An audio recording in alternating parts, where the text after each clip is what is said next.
নমস্কার, নিউজ নাওয়ের পর্দায় আপনাদের সকলকে স্বাগত। আমি সুমি রয়েছে আপনাদের সাথে, চলে যাব বিস্তারিত খবরে। যুদ্ধবিরতি ঘোষণা হলেও সন্ত্রাসবাদের বিরুদ্ধে লড়াই জারি রাখবে ভারত বলে নিজের প্রতিক্রিয়ায় জানালেন ত্রিপুরার মুখ্যমন্ত্রী ডক্টর মানিক সাহা। আগামী দিনে পাকিস্তানের পদক্ষেপের উপর নজর থাকবে বলে জানিয়েছেন মুখ্যমন্ত্রী ডক্টর মানিক সাহা। শনিবার বিকেল 5টা থেকে যুদ্ধবিরতির ঘোষণা দিয়েছে ভারত এবং পাকিস্তানের সেনাবাহিনী। বিষয়টি নিয়ে প্রতিক্রিয়া দিয়েছেন ত্রিপুরার মুখ্যমন্ত্রী ডক্টর মানিক সাহা। যুদ্ধবিরতি ঘোষণা হলেও সন্ত্রাসবাদের বিরুদ্ধে জোর লড়াই চালিয়ে যাবে ভারত বলে জানিয়েছেন মুখ্যমন্ত্রী ডক্টর মানিক সাহা। যুদ্ধবিরতি ঘোষণা হলেও আগামী দিনে পাকিস্তানের পদক্ষেপের উপর নজর থাকবে ভারতের বলে প্রতিক্রিয়ায় জানিয়েছেন মুখ্যমন্ত্রী ডক্টর মানিক সাহা।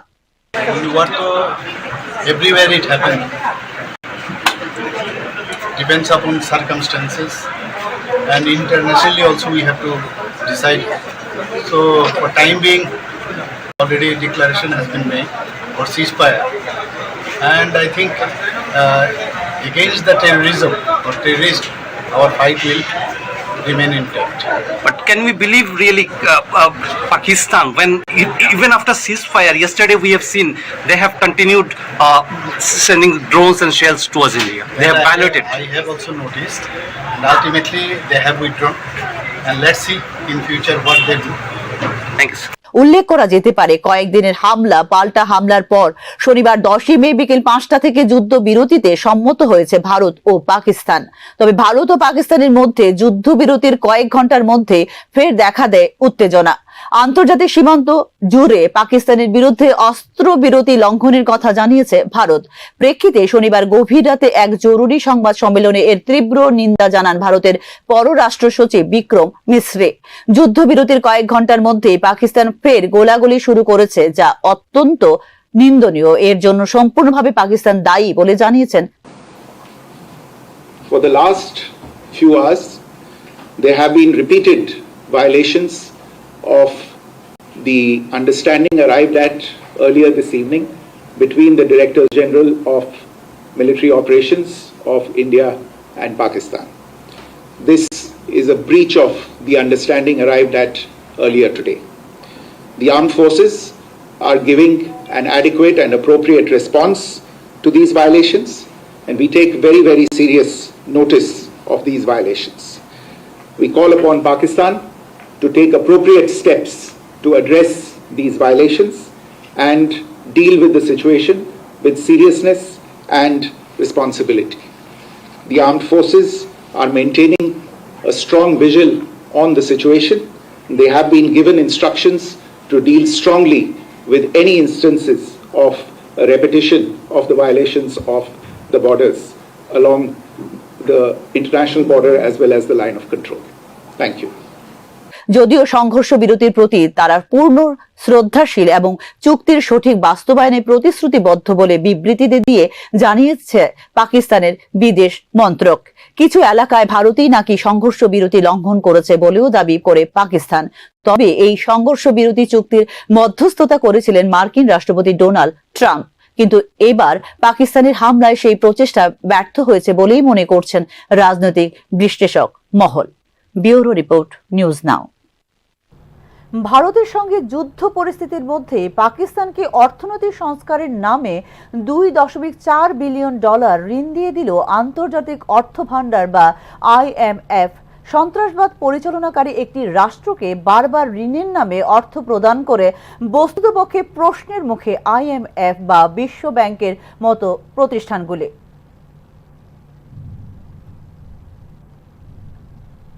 আয়তনের দিক থেকে বিশ্বের 33তম বৃহত্তম দেশ পাকিস্তান, কিন্তু ঋণের জালে জর্জরিত পাকিস্তানের আর্থিক অবস্থা এখন কার্যত দেউলিয়া।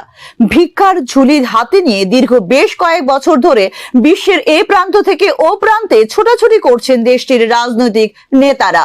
সন্ত্রাসী জঙ্গিদের আঁতুড়ঘর পাকিস্তান গত 30 বছরের বেশি সময় ধরে টিকে আছে আন্তর্জাতিক বিভিন্ন আর্থিক তহবিল কিংবা বিভিন্ন দেশ থেকে বিপুল পরিমাণ ঋণ নিয়ে।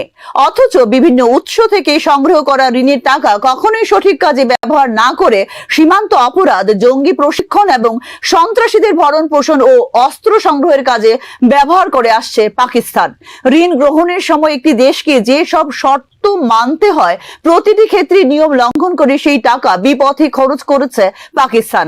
গত 30 বছরের মধ্যে টানা 28 বছর ধরে বিশ্ব ব্যাংক অর্থাৎ আন্তর্জাতিক অর্থ ভান্ডার থেকে সাহায্য ও ঋণ নিয়ে চলেছে পাকিস্তান।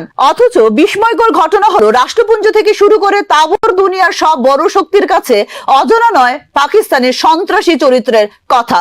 মার্কিন যুক্তরাষ্ট্র, ইংল্যান্ড, ইউরোপের বিভিন্ন রাষ্ট্র, রাশিয়া অর্থাৎ সবার কাছে স্পষ্ট পাকিস্তানের সন্ত্রাসী চেহারার স্বরূপ। অতীতের এই ট্র্যাক রেকর্ড থাকার পরেও 9 মে পাকিস্তানকে আবারও প্রায় 100 কোটি মার্কিন ডলার অতিরিক্ত ঋণ মঞ্জুর করেছে আন্তর্জাতিক অর্থ ভান্ডার অর্থাৎ IMF। প্রতিবারই পাকিস্তানকে ঋণ দেওয়ার সময় সন্ত্রাসবাদে লাগাম টানার প্রতিশ্রুতির কথা আদায় করা হয় পাকিস্তানের মুখ থেকে। কিন্তু পাকিস্তানের এই প্রতিশ্রুতিগুলো কতটা ফাঁপা সেটা লস্কর, আল কায়দা, জৈশে মোহাম্মদের মতো জঙ্গি সংগঠনগুলোকে দুধ কলা দিয়ে পোষা এবং বিনিময়ে ভারতের সীমান্ত পেরিয়ে ধারাবাহিক সন্ত্রাস ও জঙ্গি তৎপরতা চালানোর ঘটনার মধ্য দিয়ে গোটা বিশ্ব জনমতের কাছে দিনের আলোর মতো পরিষ্কার। আর এর সর্বশেষ নজির হলো পহেলগাঁও হত্যাকাণ্ড, যার জের ধরে যুদ্ধ পরিস্থিতি গোটা ভারতীয় উপমহাদেশে। ইতিমধ্যে পাকিস্তানকে এইভাবে ঋণ দেওয়ার তীব্র নিন্দা জানিয়েছে ভারত সহ কয়েকটি দেশ। এই ধরনের আর্থিক সাহায্য আসলে যে সন্ত্রাসবাদকে মদদ দেওয়া এবং পাকিস্তান নামক একটি সন্ত্রাসী দেশকে পুরস্কৃত করার শামিল তা আর বলার অপেক্ষা রাখে না।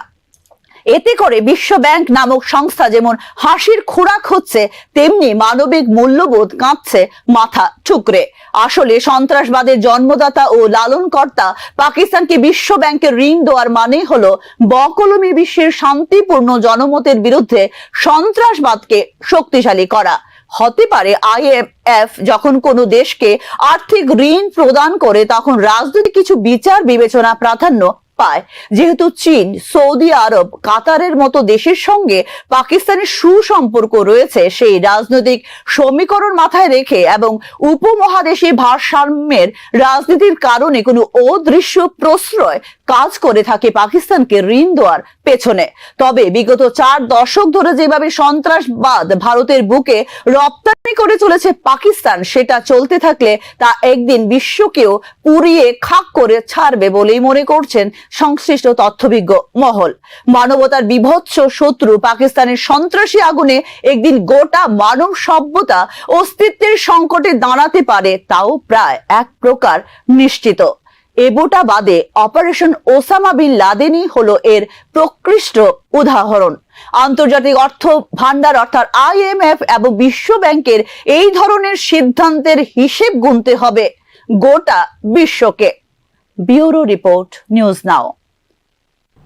তেলিয়ামুড়া হাসপাতালে পরিকাঠামোগত উন্নয়ন থেকে শুরু করে সার্বিক ব্যবস্থাপনার মানোন্নয়নে নানাবিধ পদক্ষেপ গ্রহণ জারি রাখা সত্ত্বেও পরিষেবাগত ত্রুটির কারণে ভুগতে হচ্ছে সাধারণ মানুষকে। অভিযোগ কিন্তু এরকমটাই। রাত্রিবেলা মুমূর্ষু রোগী থেকে শুরু করে অসুস্থ শিশুকে কোলে নিয়ে চিকিৎসকের জন্য তীর্থের কাকের মতো অপেক্ষা করলেও নাইট ডিউটিতে নিয়োজিত থাকা চিকিৎসকের নেই কোনো খবর বলে অভিযোগ করেন সংশ্লিষ্টরা। এই বিষয়ে মহকুমা স্বাস্থ্য আধিকারিকের ভূমিকা নিয়েও উঠছে প্রশ্ন। হাসপাতাল কিভাবে চলছে, চিকিৎসক সহ চিকিৎসা কর্মীরা নিজেদের দায়িত্ব ঠিকমতো পালন করছেন কিনা ইত্যাদি বিষয়ে খোঁজ খবর নেওয়ার ক্ষেত্রে সংশ্লিষ্ট মহকুমা স্বাস্থ্য আধিকারিকের ভূমিকা নিয়ে প্রশ্ন তুলছেন সাধারণ মানুষ। সময় এখন আছে 10টা, 8, 9, 10, 2 ঘন্টা। কি করবেন তেলিয়ামুড়া হসপিটালের ব্যাপারে?